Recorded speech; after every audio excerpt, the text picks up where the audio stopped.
Listo. Entonces, bueno, hoy vamos a abordar el capítulo 5 del libro Los Patriarcas.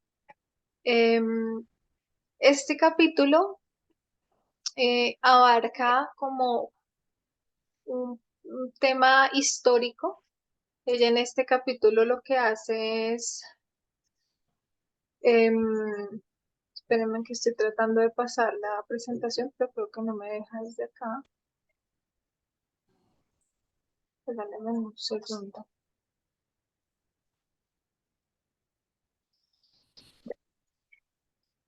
Lo que vamos a ver en este capítulo, cuando yo lo empecé a leer, lo asocié con Daniel 2, porque empieza a hablarnos pues de los reinos y cómo se visualiza el sexismo y cómo se cimienta el patriarcado en cada una de estas etapas, ¿sí? Históricas. Entonces, pues precisamente recordé Daniel 2, que nos habla de estos 5 reinos, porque ella habla de Babilonia, hace como un recorrido también por Medo Persia, muy, muy rápido.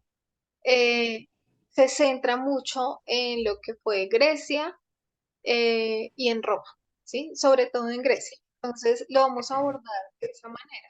Espérenme porque creo que hay micrófonos prendidos. Perdón. Ay, ya. Entonces, vamos a abordarlo no en el orden histórico. Ella durante el capítulo va tocando varios de estos reinos y quise como organizarlo por periodos como para que fuera un poco más fácil. Sin embargo, dejé a Grecia de último porque es donde ella más se detiene, ¿sí? Entonces, el capítulo empieza con una pregunta y ella dice, ¿cuándo adquiere relevancia el género? Esa es la pregunta que desde el capítulo anterior con Sandrita empezamos a abordar, ¿sí? Ella empieza a abordar desde ese capítulo esta pregunta, ¿sí? ¿Cuándo adquiere relevancia el género? Y quiero como ser concreta de una vez, yendo al punto el que ella hace, y ella habla como de tres eh, teorías respecto a cuándo es que adquiere relevancia el género. La primera la postula Friedrich Engels, y él manifiesta que esto se da con la agricultura, ¿sí? Que ese cuándo se da cuando inicia el proceso agrícola, ¿sí? Porque entonces las personas se empiezan a preocupar eh, por el tema de posesión, ¿sí? Y eso impulsa a que los hombres en especial se aseguren de que sus hijos eh, fueran de su propiedad, así como los objetos, ¿sí? Porque la agricultura pues empieza a generar unas estructuras de poder. Sin embargo, Ángela Zaini no está de acuerdo con esa teoría y nos presenta una otra, dos más, y esta la plantea un arqueólogo que se llama Ian Hodder, y dice que no es con la agricultura que adquiere relevancia el género, sino que es específicamente con un tipo concreto de agricultura que es el arado, ¿sí? Y que con el arado, entonces, empieza a utilizarse la fuerza de animales domésticos y se requiere pues más fuerza física para generar esa labor. ¿Mm? Ella también desmiente esta teoría y nos lleva al postulado que ella plantea y digamos que en base a eso se desarrolla el capítulo y tiene que ver con que esto se debe específicamente cuando surge la organización del Estado, ¿sí? Cuando las sociedades empiezan a organizarse y el Estado empieza a generar unas fuerzas para que la población se organice, ¿sí? Entonces allí es donde ella manifiesta que se dan los primeros brotes de autoridad masculina dominante, y que año tras año y siglo tras siglo esto se va cimentando en las sociedades, ¿ya? Em, y ella manifiesta que eso se da por ese principio organizativo que tiene precisamente el Estado, donde se le otorga un rol, perdón, específico al hombre y a la mujer, y entonces el hombre como fuerza militar dominante y la mujer como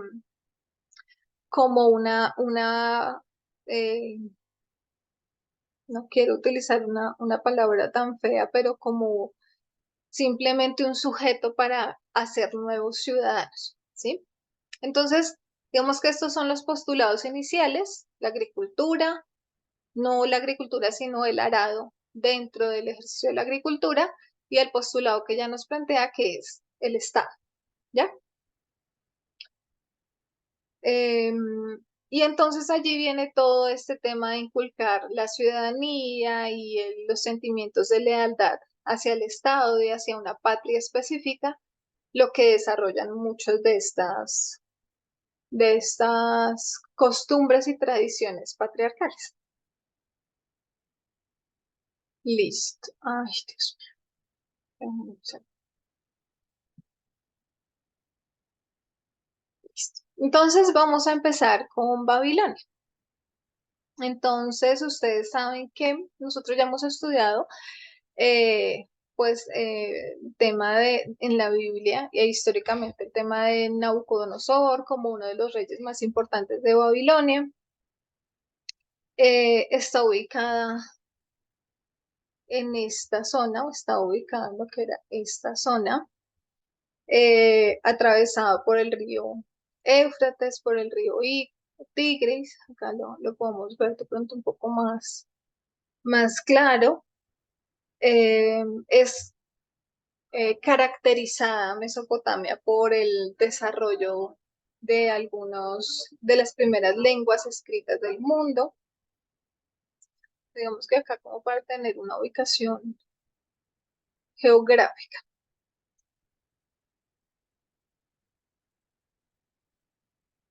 Entonces aquí empezamos la lectura. Si alguien me puede ayudar leyendo este párrafo.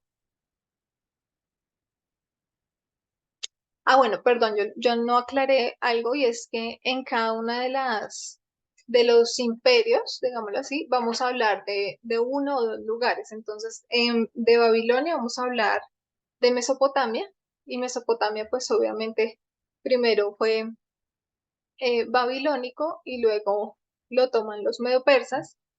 En Roma vamos a hablar específicamente de Pompeya, y en Grecia vamos a hablar de Atenas y de Esparta. ¿Listo? Entonces vamos a empezar con Babilonia, y acá hay unos textos que nos van a ir situando en Mesopotamia. Entonces creo que el primero era César, si me puedes ayudar a leer. Sí. Ya. Sí.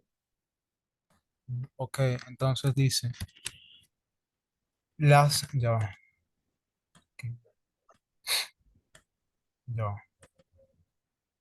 Las leyes sobre el matrimonio, el divorcio y el adulterio en Mesopotamia se endurecen para las mujeres a medida que se pasa el tiempo. Sus libertades y privilegios van desapareciendo poco a poco. Al mismo tiempo, a lo largo de los siglos, las mujeres trabajadoras desaparecen gradualmente de los registros. Si se presta atención a lo que hacen las mujeres, se hace cada vez más énfasis a su lealtad como esposas, madres y ciudadanas. Gracias. Recordemos que entonces Mesopotamia, como lo vimos en el mapa anterior, ocupaba el territorio que actualmente pertenece como a Turquía, Siria, ¿sí? Irak. Entonces, lo que vamos a estar identificando es cómo eso se trae desde allá hasta hoy, ¿sí? En diferentes lugares. Eh, ¿Tienes algún comentario? Si alguien quiere comentar algo del párrafo, o si no, voy a hacer los comentarios respecto al capítulo.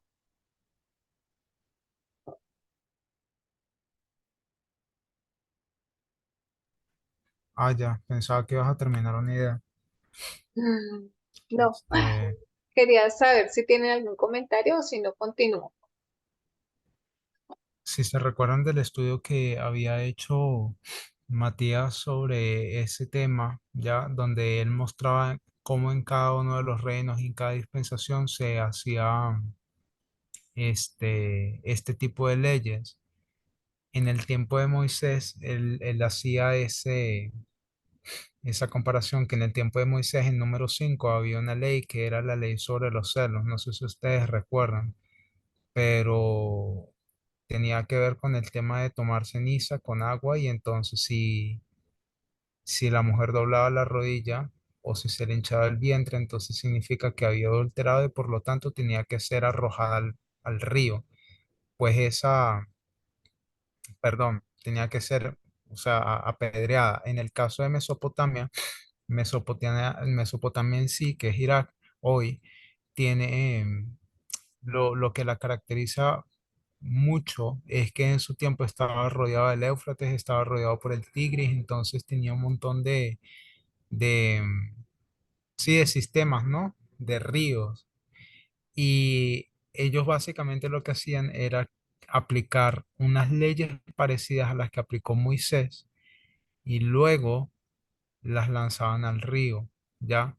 De hecho, ellos también eran de las primeras culturas que se acostumbraron a despreciar el nacimiento de niñas y a las niñas también las lanzaban al río.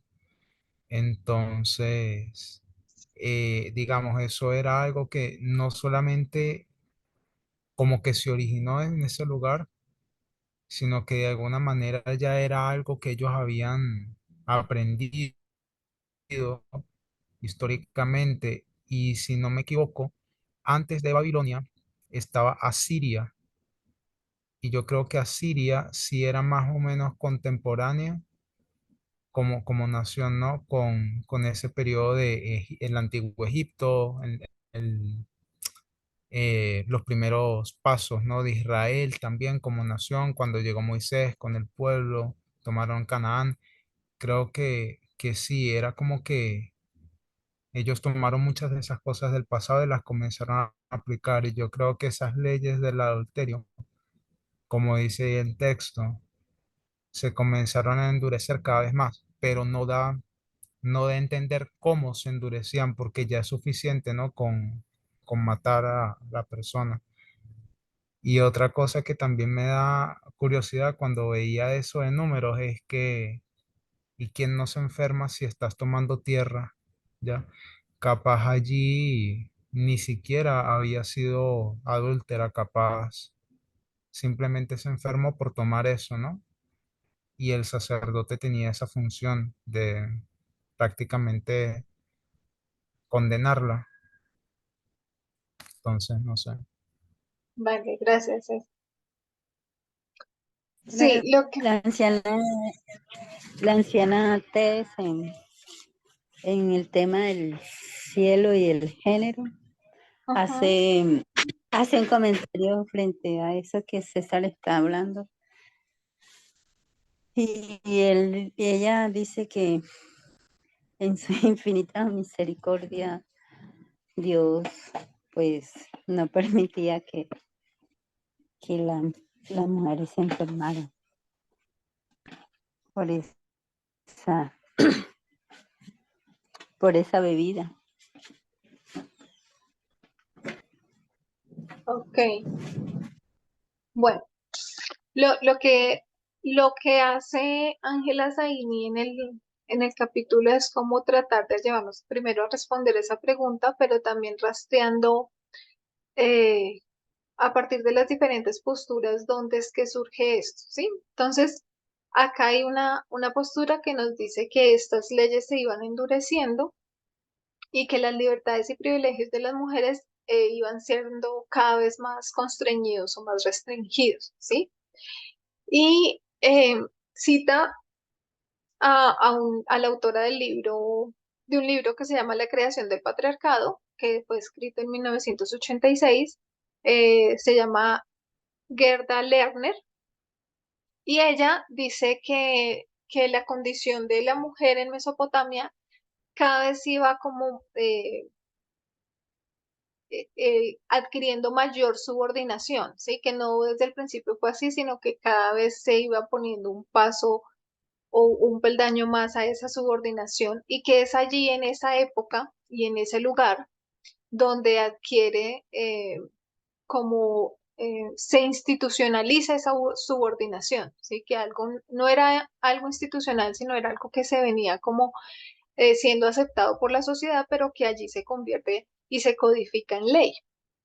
Y ella manifiesta que tiene que ver con la creación de los primeros templos y con la creación también de las élites militares. ¿Mm? Entonces, que cuando se ve que esa jerarquía empieza a relegarse al género masculino, entonces eso refuerza esa masculinidad y ese deseo de dominación, ¿sí? Pero hay otros autores y veo más la postura de la autora de este libro a criticar eso y a decir que se parte de los estereotipos de hombres y mujeres y que se parte de que los hombres son más fuertes y que las mujeres más débiles y que fue por eso ella dice que es allí cuando se forma la estructura militar que las mujeres quedan relegadas.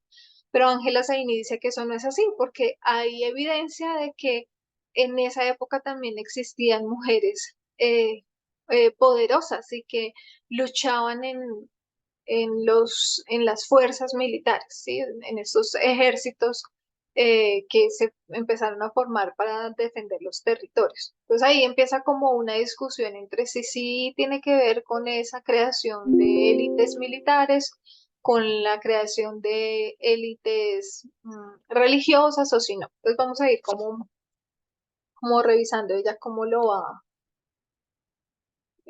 desarrollando, ¿sí? Vamos a mirar esta segunda cita, que también está en este mismo tiempo y lugar. ¿Quién me puede ayudar a leer? La leo. Porfa. Durante la investigación de su libro Women Warriors, Mujeres Guerreras, la historiadora Pamela Toller se propuso recopilar historias de mujeres en la batalla. Recuerda que lo que más me llamó la atención cuando analicé a las mujeres guerreras a través de las culturas y no de forma aislada, es la cantidad de ejemplos que hay y lo poco presentes que están en nuestra conciencia colectiva. Estas mujeres no eran raras excepciones. Desde hace miles de años, en casi todos los continentes se reconoce la existencia de famosas líderes militares femeninas, desde la reina británica del siglo I, Boudica, hasta la princesa china del siglo VII. Pinjan, según la leyenda, la reina Ausa Amina de Sasua, en la actual Nigeria. Habría dirigido ejércitos en la guerra durante más de 30 años en el siglo XVI. Nosotros Gracias. mismos. No, Sí. hasta ahí. Ya voy a hacer un comentario y para que me ayudes a leer esa frase ahorita. Entonces, ahí lo que está haciendo ella es desmintiendo la postura que tiene Gerda Lerner, ¿sí? Donde ella dice que es con la creación de la fuerza militar que las mujeres quedan relegadas. ¿Por qué? Precisamente porque se parte de que entonces como las mujeres no son fuertes, entonces por eso ahí ya no pudieron estar a la par, ¿sí? Y ella dice que inclusive hoy muchas fuerzas revolucionarias están conformadas, se dice que hasta por el 30% de personas que las conforman son mujeres y que eso no se reconoce y que se piensa que la mujer en la guerra solamente ha estado para otra clase de servicios, pero que no ha sido así. ¿Ah? Y entonces ella empieza a decirnos acá como que tiene que ver con la forma en que se escribe la historia y que queremos un registro arqueológico mágico que vaya acorde a nuestra estructura mental y que no es así, ¿sí? Entonces ahí, sí, Cindy, si me haces el favor de leer ahora sí esa otra frasecita. Dice, nosotros mismos nos convertimos en culpables de aceptar ciegamente los códigos y las jerarquías de género que los gobernantes de los primeros estados se esforzaron tanto en naturalizar. Ok, entonces que nosotros somos los que aceptamos ciegamente esos códigos y esas jerarquías o entender que siempre fue así y que no es así. Entonces puse esta palabra que ella cita en el capítulo, Harimtu. Harimtu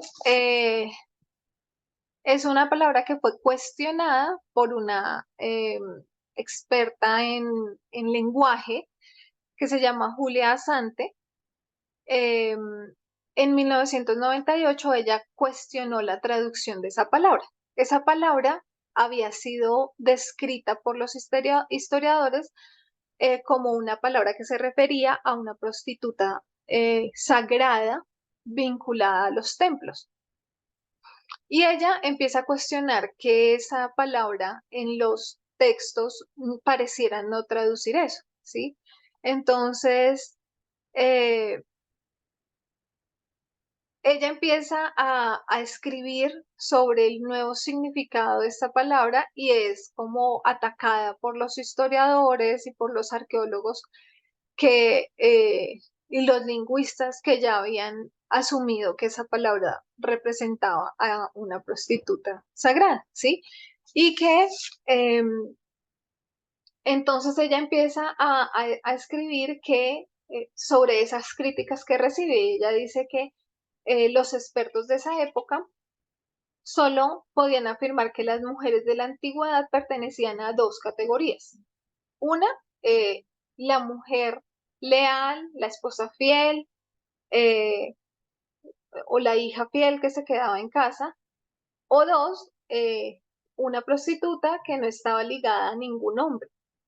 Y ella cuestiona que estas dos categorías de mujer descritas en la antigüedad corresponden solamente a un estereotipo de disponibilidad sexual de la mujer hacia los hombres, ¿cierto? O era la hija leal y la esposa fiel, o era una prostituta. Y entonces ella dice, no, Harima tú, porque, bueno, ahí están las dos traducciones, Harim tú o Harima tú.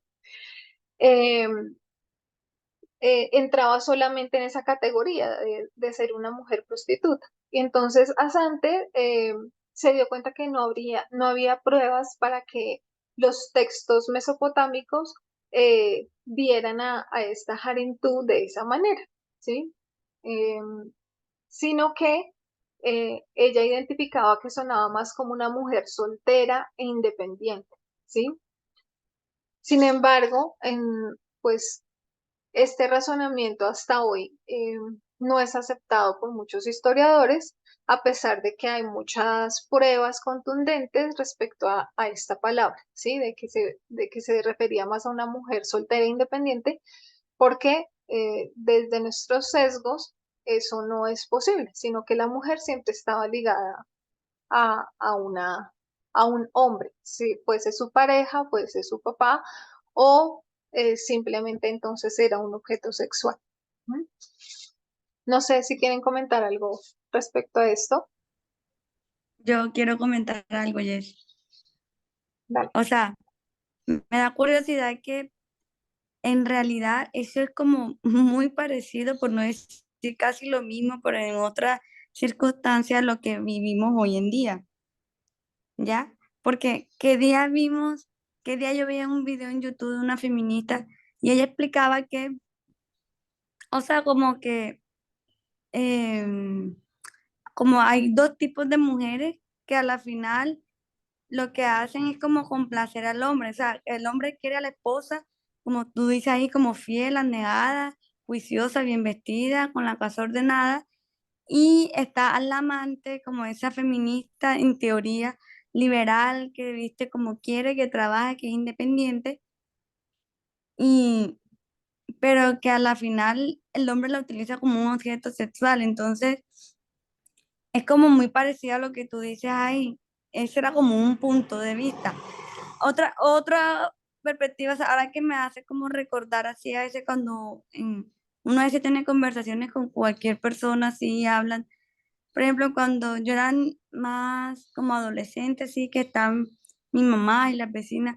Por ejemplo, si hay una mujer que era independiente, que trabajaba, y mi mamá como ha alquilado casa, ella tenía varias casas y alquila, y se alquilaban, o sea, siempre la mujer que no estaba casada pero tenía para pagar su arriendo, o sea, decía, ¿quién sabe qué hace? O sea, enseguida, o sea, no lo pueden relacionar que es independiente, sino que se relacionan que busca de otra forma los ingresos, ¿ya?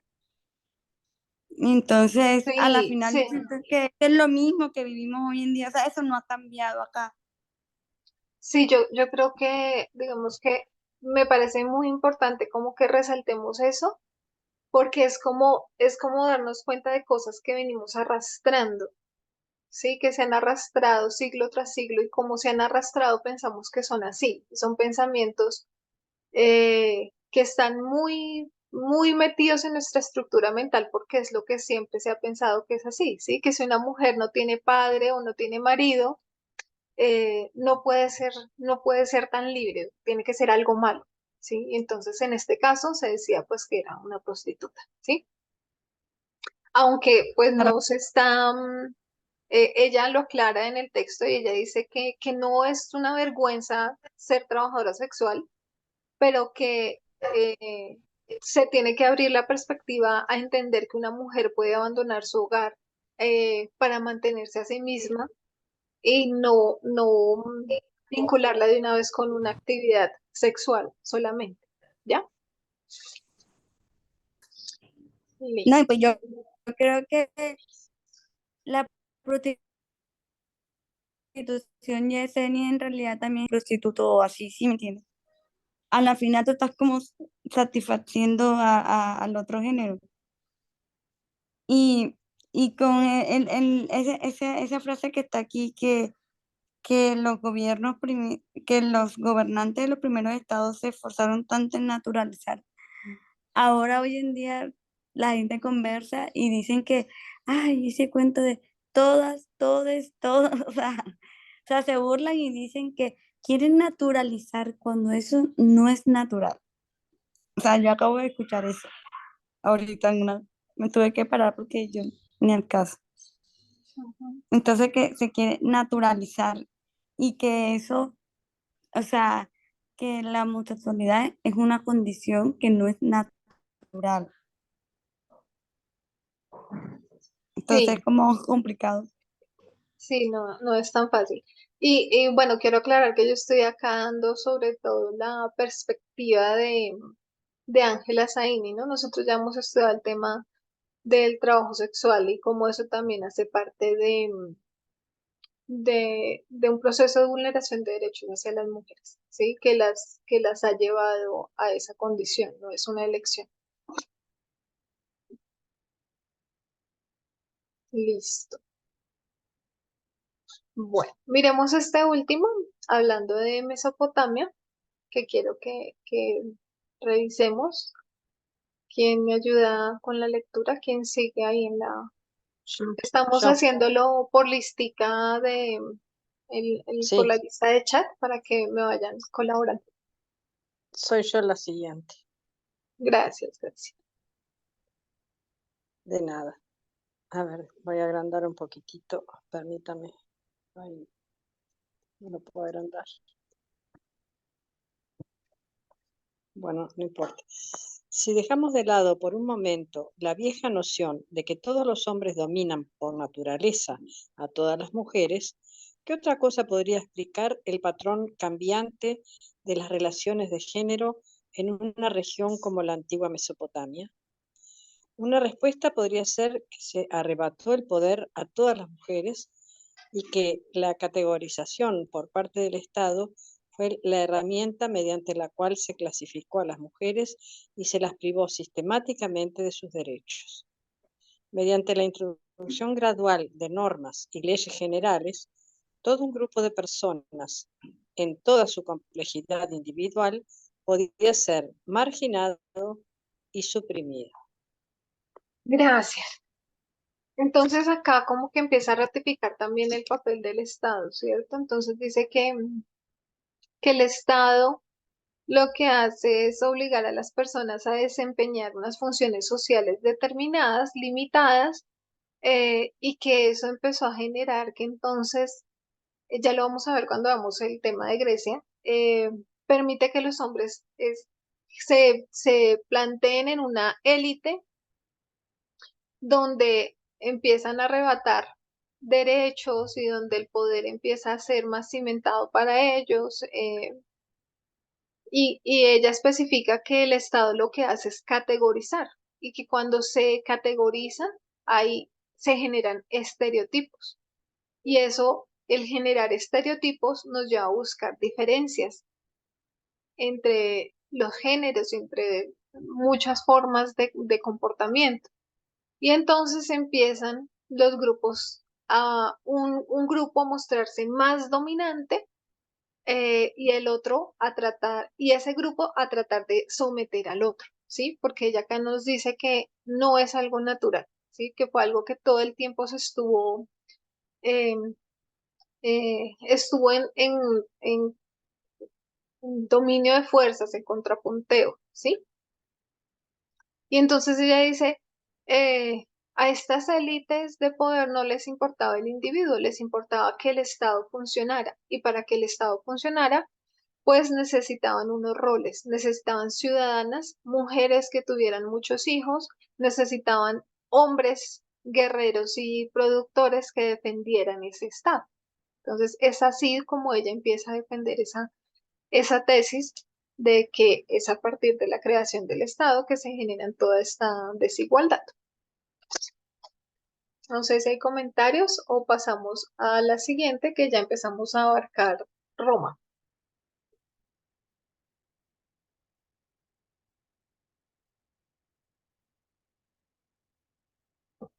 Listo. Entonces, nos habla específicamente del Imperio Romano, de Pompeya, ¿sí? Entonces, este lugar fue una colonización griega que fue adquirida luego por el Imperio Romano, más o menos en el siglo III antes de Cristo. Fue destruida por una erupción de un volcán que se llamó el Vesubio en el año 79 y nos habla de Pompeya, no solo en este texto, sino en otros que consulté, como un centro de profundas desigualdades sociales, ¿sí? Entonces, eh, junto con Atenas, que ahora la vamos a mirar, son un centros de poder, de vida intelectual, que hasta hoy son muy eh, idolatrados y venerados. ¿Listo? Entonces vamos a leer este texto. No sé quién sigue ahí en la listica para que me colabore. Giovanna. Ah, ok. Yo en mi lista Gracias, me Joa. demoro. Dale. Dice, la existencia estaba determinada por la libertad, el lugar de nacimiento, la familia de pertenencia, la clase social y la riqueza. También estaba condicionada por el género, de diferentes maneras según los otros cubos sociales en los que ya se había clasificado a la persona.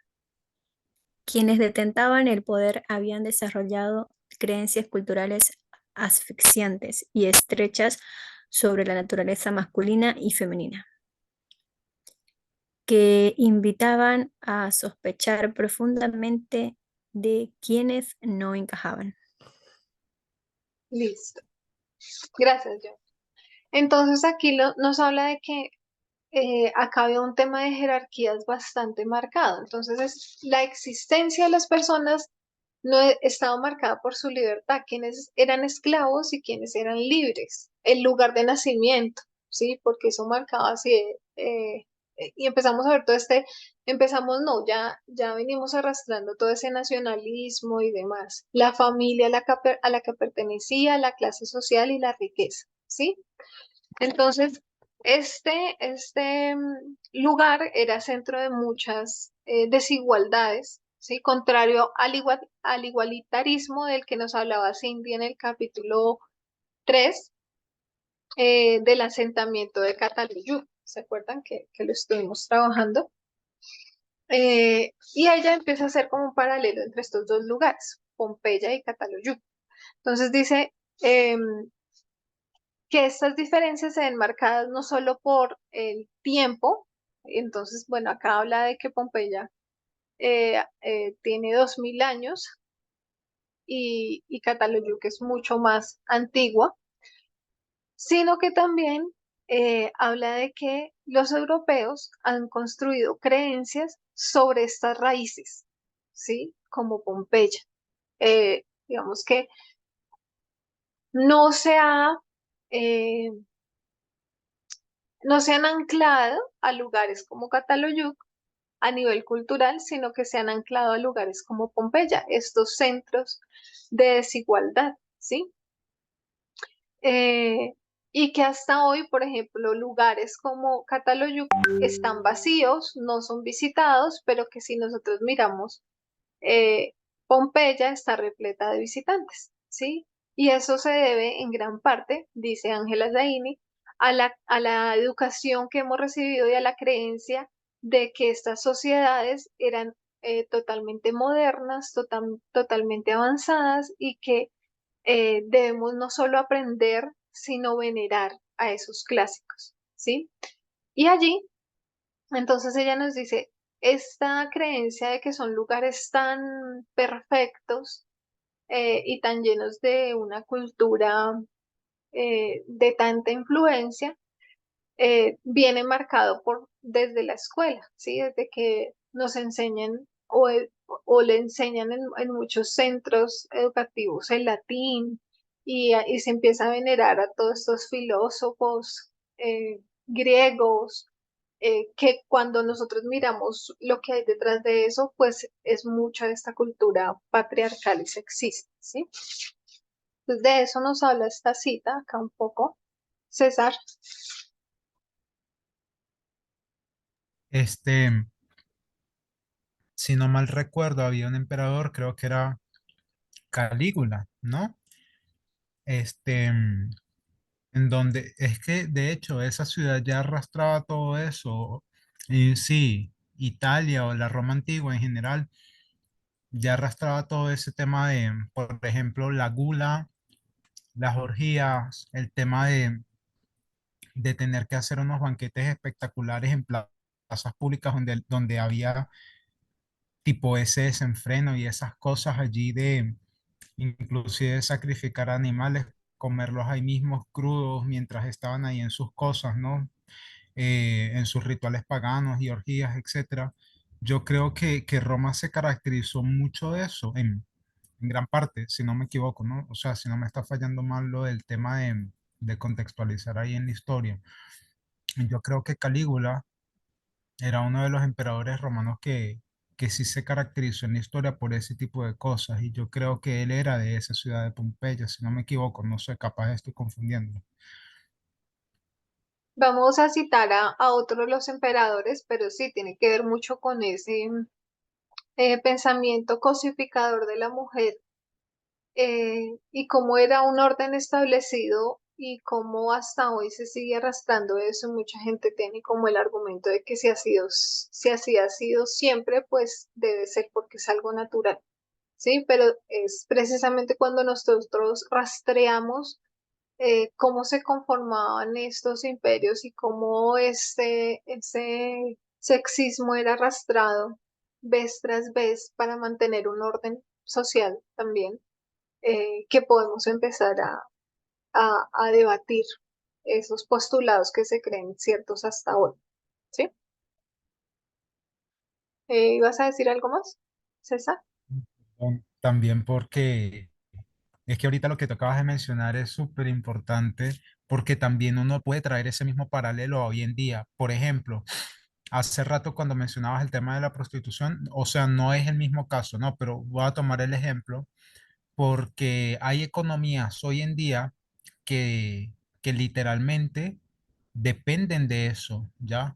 Dependen ahora de esa industria. No sé si ustedes han investigado, pero el tema de OnlyFans y bueno, y de sitios web, ya que se dedican a distribuir material o ese contenido, básicamente sustentan la economía en gran parte de aquí de Colombia. 30% de los ingresos generados en divisas que no son del petróleo son generados por esas plataformas. Y otro tipo y no solamente es Colombia porque hay país del tercer mundo, no, o Latinoamérica, no. Holanda también, Bélgica, Rumania, ya, o sea, eso también está bien metido en Europa y muchas economías hoy en día se basan es en eso, en el tema de la industria sexual y yo creo que ahora es como que muy, sí, digamos, es muy común ya eso y da miedo pensar que si se sigue yendo cada vez más por ahí, cada vez eso va a tener más relevancia y esas redes también se alimentan es gracias al tema de las criptomonedas. O sea, es como que si todo el mensaje estuviese ligado una cosa con la otra y todo, y recuerden que el tema de las criptomonedas está ligado al libertarianismo. Entonces, nada, es eso, es como ver que literalmente lo del pasado siempre ha existido, como dice la Biblia. No hay nada nuevo debajo del sol. Mm, Permanece solo que en otra forma. sí, gracias. Olga. Listo. Vamos a mirar entonces este párrafo. ¿Quién sigue en la lectura? Hugo,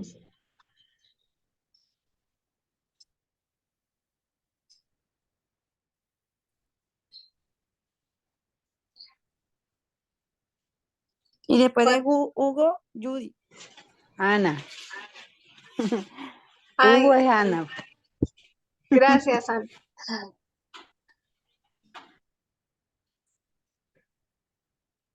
No, Ana, estoy pues, diciendo yo. ay, Lili, ¿será que no tiene micrófono? Yo creo que entonces, Judicita, si nos puedes ayudar a leer. Vale, listo. Marilyn Katz, profesora emerita de estudios clásicos en la Universidad de Wellesiana de Connecticut, escribe que el estudio del griego y el latín antiguos estuvo implicado desde sus inicios en la preparación moral y social de los jóvenes de los Estados Unidos para su papel como élite económica y política del país. Listo, déjame, ahorita me puedes ayudar a leer la frasecita que hace falta.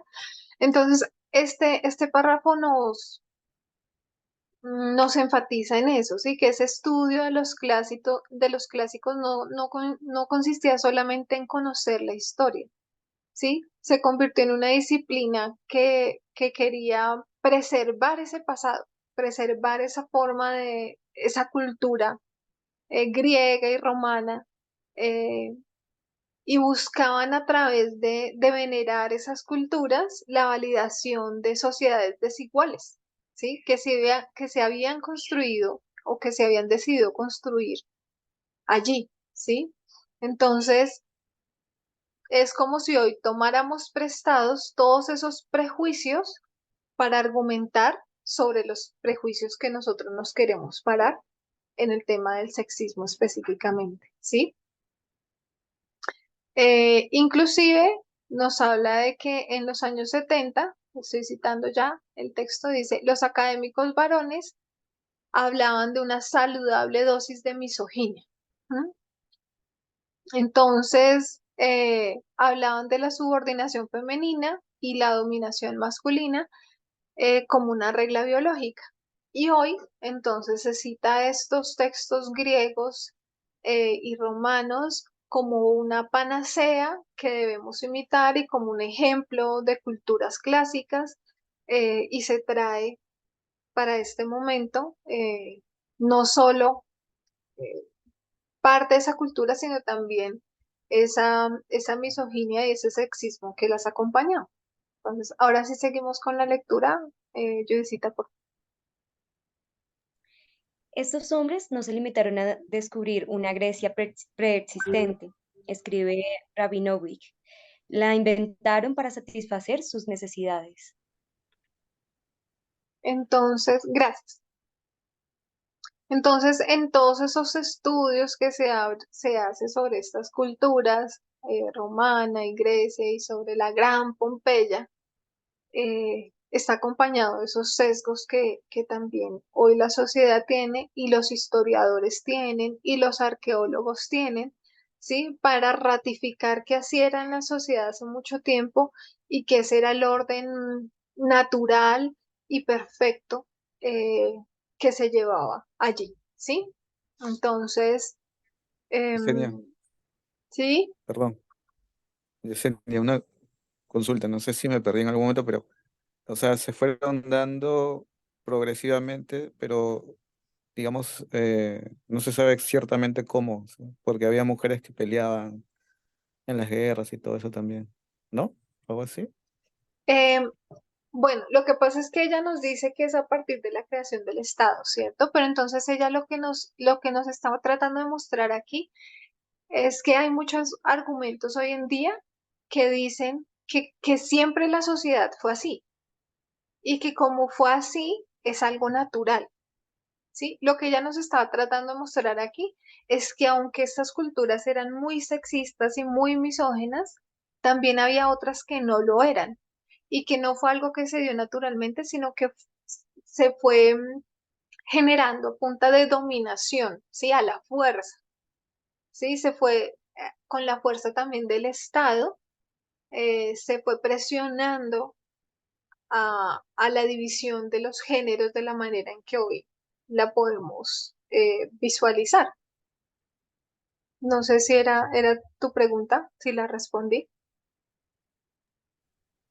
Sí. o no. Es- O sea, claro, claro, o sea, el Estado influyó en, digamos que, en repartir, distribuir los roles, y claro que creo que los hombres salieron pues, más beneficiados, por así decirlo. Ujú. Sí, sí, eso es lo que ella nos está planteando acá. ¿Ah? Que el argumento de que es algo biológico, que es algo natural, que históricamente se ha presentado así, no es tan así, que no es ni natural, ni biológico, ni histórico, sino que se ha dado a la fuerza con imposición, ¿sí? Esa subordinación femenina, ¿sí?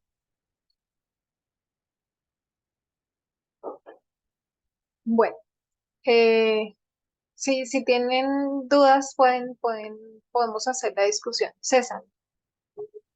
Pues justamente antes de este estudio yo estaba repasando el tema de la fragilidad del patriarcado y allí el anciano Parmenter decía de que, y aquí es donde entonces viene, porque tú estás diciendo que es a la fuerza que se impuso, ¿no? Esa sumisión a las mujeres, pero sí, él dijo que están equivocados si piensan en esa conspiración de que un grupito de hombres se puso de acuerdo para someter a las mujeres, que eso no era así y que básicamente es un sistema entero que se basa en la negociación y en las eh, concordancias, ¿no? Entre cada uno, entre hombres y mujeres, ¿ya? Entonces, que es un sistema basado en la negociación entre esas partes, pero que no era un tema de imposición y que allí es donde radica la fragilidad, porque entonces si las mujeres deciden no seguir haciendo concesiones, entonces el sistema se cae y que obviamente sí hubo un grupo que son los hombres, que obviamente que sí salieron beneficiados, pero que no es esa conspiración de que un grupito dijo, ay, vamos a hacerle esto a las mujeres. Él dijo que eso no era así. En ese estudio, la fragilidad del patriarcado. Y preciso que lo estudié antes de este. Entonces, ¿cómo es eso de que se impuso? O sea, ¿lo estás diciendo tú, es un pensamiento tuyo o es un pensamiento de la autora? Porque capaz si es la autora, ok, ella puede estar mal, pero entonces... Sí, precisamente quería aclararlo. No es lo que yo digo, sino el postulado que tiene la autora. Y sin embargo, recordemos que el anciano Parminder está hablando de hoy, ¿sí? Hoy no es que haya una conspiración de los hombres para, pero recordemos que la pregunta que estamos respondiendo acá es ¿cuándo se generó eso? Y esa es la respuesta que está dando la autora en el texto, ¿sí? Eh, Puede ser válido que nosotros digamos sí o no, ¿sí? Simplemente estoy como poniendo los postulados que ella pone. Y ella manifiesta, creo que inclusive puse uno de los textos acá, donde creo que está en el tema de Grecia, donde ella dice que no fue algo como tan natural, sino que siempre fue dos luchas allí que se daban porque el Estado requería un orden, ¿sí? Requería una estructura y esa estructura no podía darse si cada uno de los géneros no asumía un rol específico y que ese rol no se dio de un día para otro, que fue mucho tiempo tratando de, de organizarlo realmente como el Estado lo requería, ¿sí? Y es a lo que ella va de que el Estado que necesitaba, entonces, ciudadanas que tuvieran muchos hijos y para tener hijos necesitaban estar en un ámbito doméstico y ciudadanos que salieran a pelear las batallas y para eso requerían estar en el ámbito público. ¿Mm? Entonces, creo que no se contradice, por el contrario, creo que podemos acá encontrar como la génesis de muchos de ese orden social que vemos hoy, ¿sí? Como poco a poco se fue institucionalizando ese orden social. Lo veo de esa manera, pero pueda que también yo esté equivocada. No sé qué opinan ustedes. Me parece que tiene sentido, sí, eso que dices, porque, o sea, es una respuesta sociológica, ¿ya? Lo que ella está brindando. Y sí, es así, o sea, es cierto. Pero también me parece interesante lo que él dice, que si se paran las concesiones, el patriarcado se derrumba. Y ahí es donde está la fragilidad. O sea, por una parte es fuerte y por otra parte es muy débil. Y eso me Mm, lleva a lo del tema de la estatua de Daniel 2, los pies de barro, con hierro. sí, sí, es verdad. Listo, ahora sí quiero que leamos este ya lo leímos, sí, ya lo leyó Luisita. Entonces quiero que miremos esta frase del emperador Augusto, emperador romano, del que les había mencionado que vamos a leer. Eh, quién sigue en la lectura? Libardo.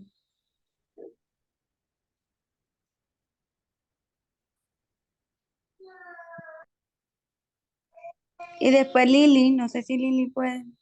Lili Olivardo, ¿pueden ayudarnos a leer? Ajá. En el año 17. ¿Sí es esa? Sí, señor. Dice, en el año 17 antes de Cristo, el que se convirtiera en el primer emperador romano, Augusto, al ser testigo de lo que consideraba una decadencia moral en Roma, temía que la ciudad-estado pudiera desintegrarse. Si pudiéramos sobrevivir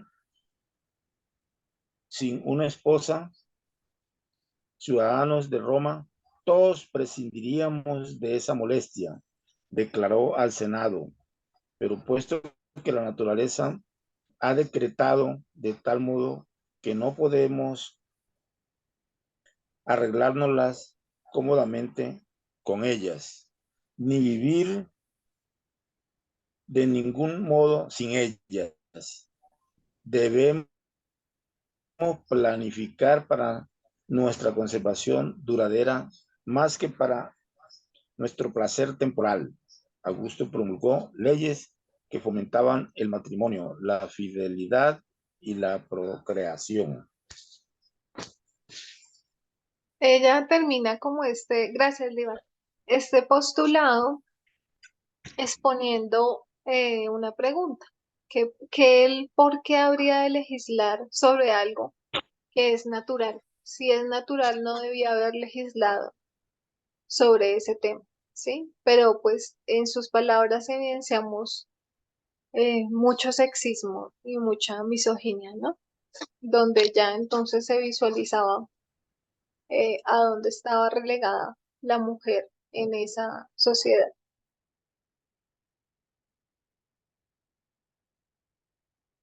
Listo. ¿Algún comentario? O si no, pasamos a la siguiente, que ya entramos en Grecia. Yes, Dime. yo quisiera decir algo, pues, quizás no muy relevante, pero no sé, últimamente pude hablar con personas de la iglesia y dicen este mismo postulado, pero puesto que bueno, cambiémosle la naturaleza, pero puesto que Dios ha decretado que de tal modo que podemos arreglar, o sea, lo hablan tal cual. Entonces son palabras muy, muy actuales y que siguen y que las utilizan con mucha frecuencia en la iglesia. Entonces es algo pues triste porque no es algo que era en Roma en ese tiempo, sino que es actual y muy vigente. Así es. Sí, gracias, Jessy. Es importante lo que menciona. Bueno, vamos entonces a avanzar un poco más. eh, Todavía me faltan varias. Entonces creo que nos toca como, voy a tratar de ir un poquito más rápido. Entonces Grecia, ya el imperio griego nos habla específicamente de dos lugares, de Atenas y de Esparta. Y de Atenas, como la capital griega, nosotros reconocemos allí todo el pensamiento político, el teatro, las artes, la filosofía, las ciencias y todos esos aspectos que hasta hoy son reconocidos como, como de mucha relevancia, ¿cierto? Y nosotros identificamos también como a Atenas como cuna de grandes filósofos, entonces tenemos a Platón, Aristóteles, Sócrates, mm, pero dice la autora que Atenas es incluso el lugar que se puede considerar el peor, el peor lugar de la historia de la humanidad para haber sido mujer. Entonces vamos a leer este párrafito, por favor. Le toca a Lili.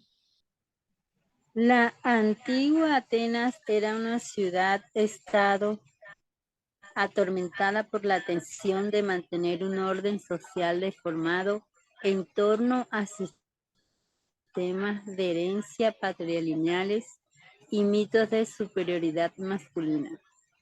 Ser ciudadano ateniense tenía sus ventajas, pero el precio de la pertenencia era la presión para seguir las reglas. Una mujer ateniense no podía tener propiedades, solo podía contar con la protección legal de su padre, marido u otros parientes masculinos. Gracias, Lili. Entonces acá lo que empezamos a identificar es esa mujer griega ideal que tiene que cumplir con las características de estar escondida, ser tranquila y ser sumisa, ¿sí? Y en el texto, en el capítulo, Ángela Zaini nos cita algunas frases que dice Aristóteles, donde se resalta donde él resalta que es como hecho natural que algunas personas estuvieran destinadas a ser esclavas y otras libres, algunas ser gobernadas y otros ser gobernadores, ¿sí? Entonces, em, también refiriéndose a la relación sexual entre hombre y mujer, la calificaba como una relación de superior a inferior. Y nosotros ya hemos hablado como este tema de la importancia en la Grecia antigua del tema de la penetración. Y entonces la mujer era inferior por este hecho, ¿sí? Y su valor principal estaba precisamente en dar a luz nuevos ciudadanos para que estos ciudadanos defendieran la población y se pudiera sostener ese orden del Estado, que el Estado había establecido. ¿No? Hay algo que olvidé decirles y es que en la Roma antigua también nos hablaban de que eh, se consideraban aceptables, por ejemplo, las palizas hacia las esposas, ¿sí? Romanas y los castigos físicos para corregir el comportamiento, ¿sí? Al igual que de esa manera se corregía el comportamiento de los esclavos y de los niños, ¿sí? Cosa que no ocurría en Grecia. En Grecia este hecho del maltrato hacia la mujer era desaprobado, era em, algo que no era aceptado por la sociedad griega a nivel público, ¿sí? Entonces vemos cómo también, pues, en este aspecto se va como degenerando esa, ese pensamiento, porque Grecia antes que Roma y ellos no lo aprobaban y en el Imperio Romano pues ya era algo como muy aceptado y solicitado además. Listo. Miremos este. Eh, ¿Quién sigue en la lectura? Por favor.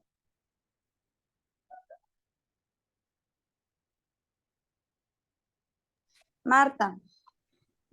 Sigue Martica. Martica, por favor. Ajá, sí. Aristóteles estaba en el extremo relativamente moderado del sexismo. Otros textos griegos bullen con una sospecha misógina de las mujeres tan fuerte que si se puede ver la espuma en la boca. Al describir el mito de Pandora, la primera mujer humana creada por los 10 dioses griegos, el poeta Hesíodo, que vivió alrededor del año 700 a.C., escribió en la Teogonía que de ella surgió la raza de las mujeres, la mortífera raza y tribu de las mujeres, de naturaleza malvada. Era un tema de odio a la mujer que retomaba a menudo. Ok. Gracias, Martica. Entonces acá nos recuerdan de ese mito de Pandora, recuerdan la historia de era la primera mujer creada por el dios del fuego que era Hesíodo, Hefesto. Ahí ahora sí, era Hefesto. Y él tiene esta caja que contenía todos los males del mundo y esta mujer, Pandora, esta mujer abre la caja que contenía todos los males eh, con los cuales se llena el mundo y es la responsable de todos estos males, ¿sí? Entonces, Ángela Zaini nos dice que en toda esta mitología también se podía ver como todo ese orden social establecido, ¿cierto? Donde la mujer era la responsable prácticamente de todo lo malo, ¿sí? Es como Eva, Sí, como esa culpa es que le que echan a Eva de la manzana. estaba yo leyendo un artículo sobre el sexismo en la mitología griega y hablaba y hacía una comparación con la Biblia. Y entonces decía que así como en la mitología griega, una mujer es la responsable de que se abra esta caja de todos los males, en la Biblia también una mujer es la responsable de que, de que haya llegado la maldad al mundo, ¿sí? ¿Ustedes cómo ven eso desde el mensaje? ¿Cómo podríamos leer eso desde el mensaje?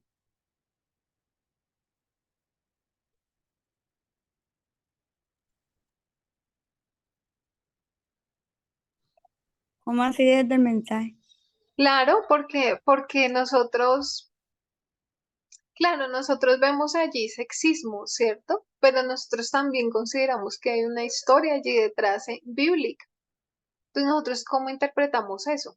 Porque nos están comparando con con esta literatura griega y se hace un paralelo donde en los dos casos se cuenta una historia, ¿sí? Porque la autora que yo leí obviamente no creía en la Biblia, o no creía en la Biblia como libro sagrado. Entonces ella hace esa comparación, que todos estos mitos y todas estas historias bíblicas parten de eso, de que la mujer es la responsable. César.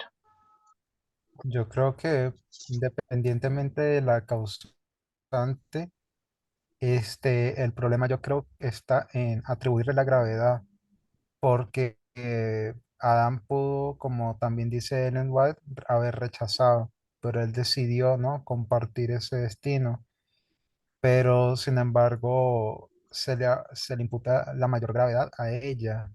Y eso yo creo que el problema de la historia en sí, no hay problema de si Eva o Adán mordió primero. Yo creo que el problema está en uno, en que uno le pone la gravedad del hecho solo a ella y uno vea es hacia ella y no ve hacia él. Pero el problema no es la historia en sí o quién comió primero. El problema es uno, que con su visión agarra y le da como que más peso al pecado de ella, pero no ve lo que también hizo Adán, que él decidió, ¿no?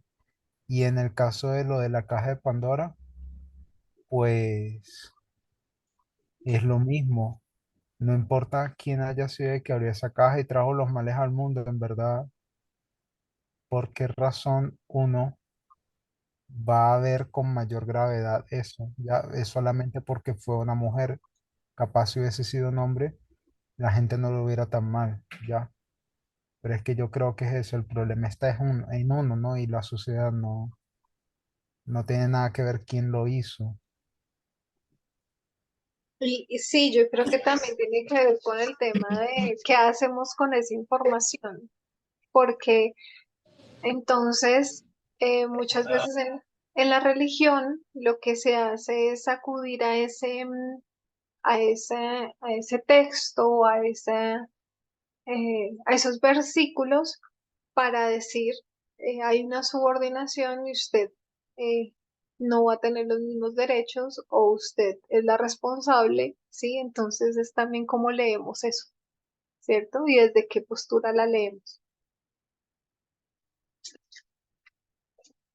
Porque en cambio hoy en día, si tú agarras y tú cambias la visión o sea, si ya cambiaste de visión del mundo, entonces ya tú ves o sea, ya tú como que comienzas a quitarle ese gran peso, ¿no? De que, es culpa de ella, ya, o sea, le quitas ese peso y la comienzas a ver de otra forma.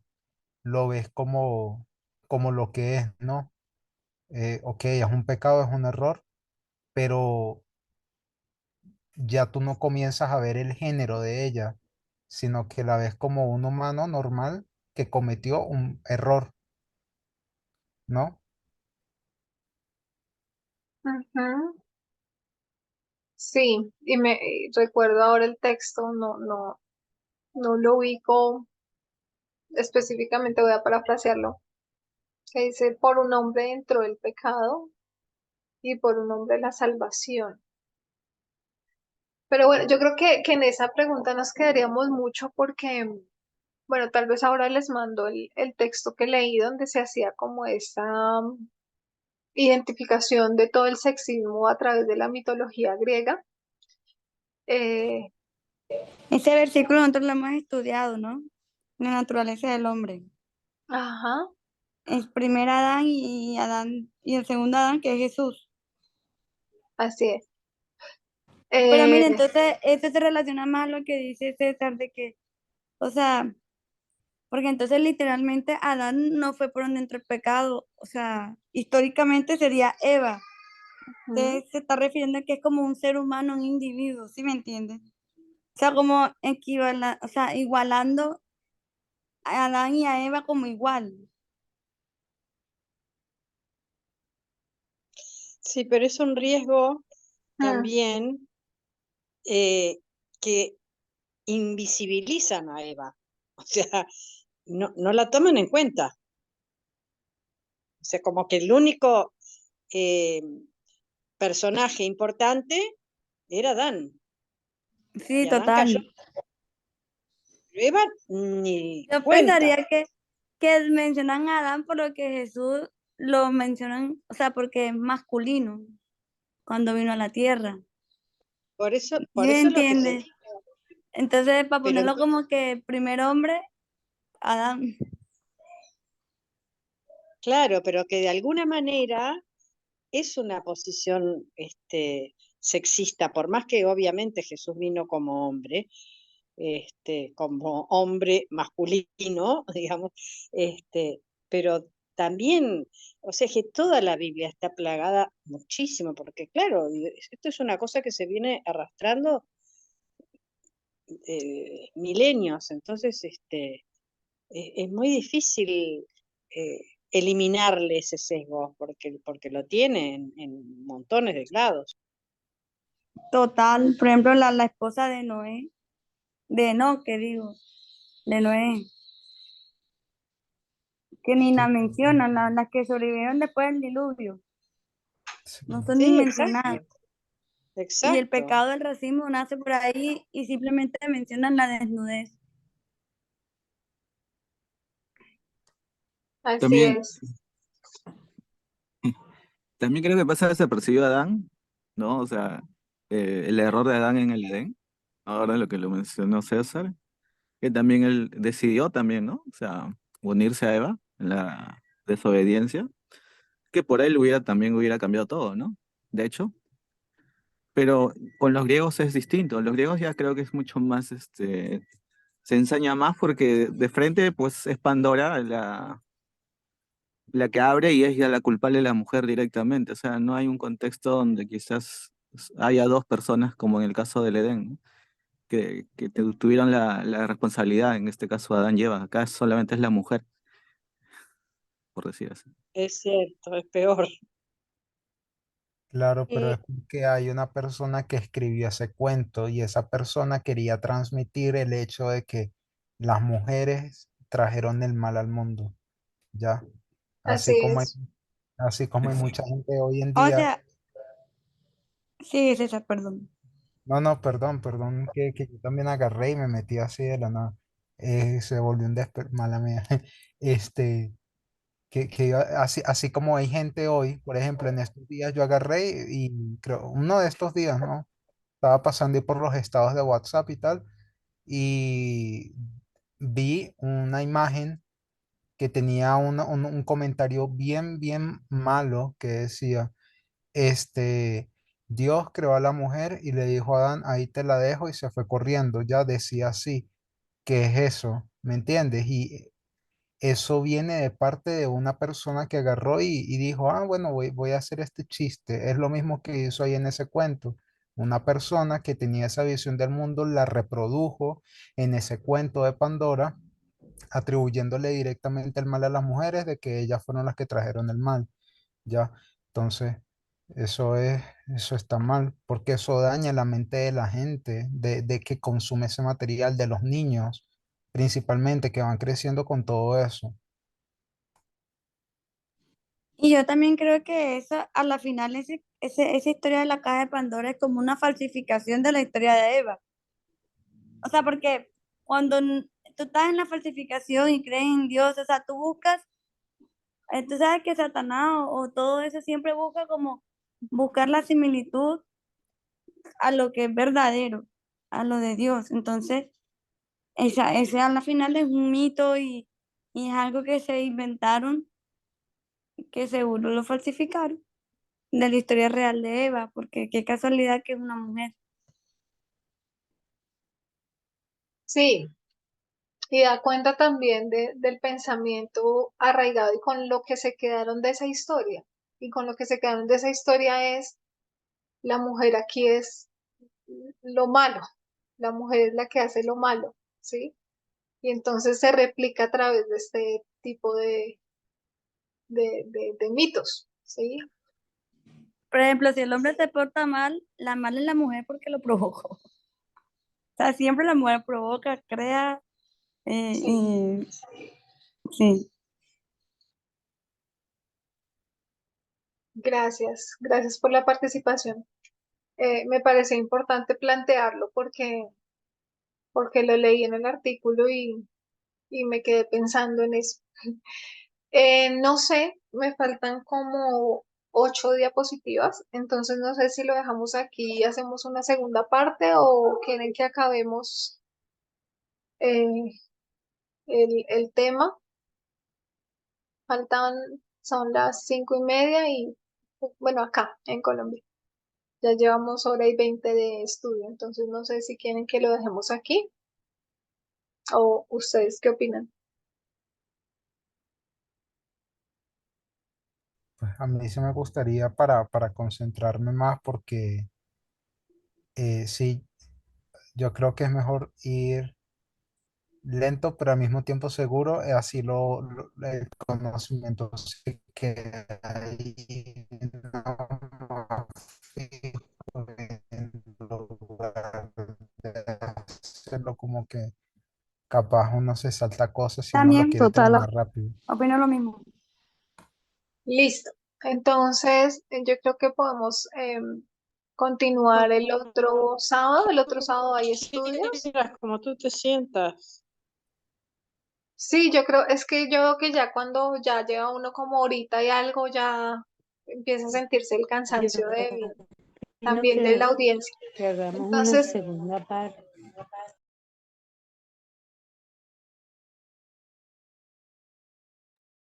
se me fue el internet unos minutos.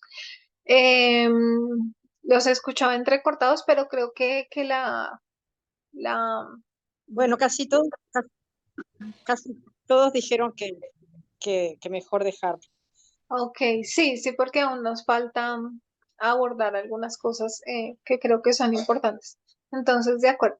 Vamos entonces a cerrar con una oración y dejamos por ahora acá. ¿Quién me acompaña con la oración?